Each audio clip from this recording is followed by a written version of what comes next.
ခဲ့ပေမဲ့မျောလေးရက်တွေချမ်းကြောင်းခဲ့ပြီလေ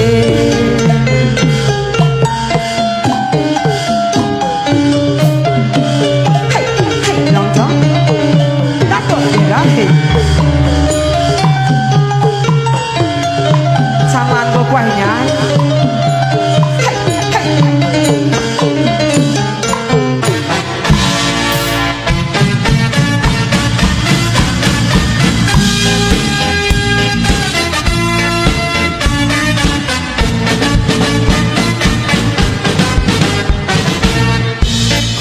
လေလေဒီမှာမင်းကိုသွင်းနေမလားနေစင်ထိုင်ဆောင်မိရဲ့အချိန်တွေကုန်တော့မျောချရကိုရင်နေမှာတော့ကတွေမပြေနိုင်ပေရဲ့အသွေးနေတာကိုတယောက်ချင်းရဲ့စောက်လို့ရနေခဲ့ပေမဲ့မျောလေးရဲ့တွေချမ်းကြောင်းရဲ့